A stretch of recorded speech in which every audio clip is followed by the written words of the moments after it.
Bismillahirrahmanirrahim. Assalamualaikum warahmatullahi wabarakatuh. Yang saya hormati para dewan juri, perkenalkan nama saya Safraji. Mosi 3. Parlemen ini tidak menyetujui penurunan pajak terhadap startup unicorn yang ada di Indonesia. Poin pertama, melesatnya sebuah teknologi tentu akan membuat startup unicorn mendapatkan banyak keuntungan. Ketika pajak di situ diturunkan, maka negara hanya mendapatkan kerugian karena pajak yang didapatkan sedikit, sehingga dapat mempercepat uang-uang lari ke luar negeri.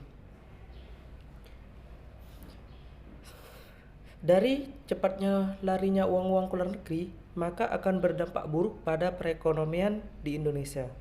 Karena hampir 99% startup unicorn dimiliki oleh orang asing. Poin yang kedua, ketika pajak diturunkan, turun juga pemasukan negara. Mengapa saya bilang turun juga pemasukan negara? Karena negara menghasilkan sesuatu itu dari pajak. Dan akan berdampak buruk kepada Indonesia karena uang pajak di situ untuk membiayai pembangunan belanja barang dan lain-lain.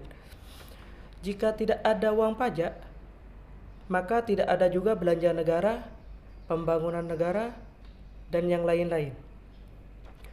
Ketika pajak startup turun, maka Indonesia hanya dijadikan ladang bagi para investor unicorn yang berasal dari luar negeri. Mengapa saya katakan seperti ladang? Karena setiap hasil ladang pasti akan dibawa pulang oleh pemiliknya. Seperti contoh, mereka itu para investor di situ berasal dari luar negeri. Tentunya di situ mereka Tentunya di sini di Indonesia, mereka para asing di situ hanya menanam modal.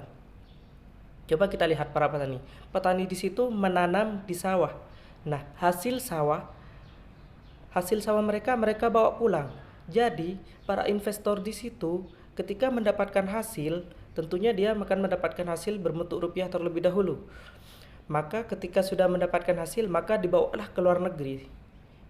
Dari situ para investor di situ pasti menukarkan uang-uangnya itu ke bank yang ada di luar negeri. Tentunya akan berdampak kepada rupiah karena nilai tukar rupiah itu sangatlah besar. Contohnya ke dolar saja, nilai tukar rupiah ke dolar hampir mencapai 16.000 untuk saat ini. Cukup sekian dari saya, terima kasih. Assalamualaikum warahmatullahi taala wabarakatuh.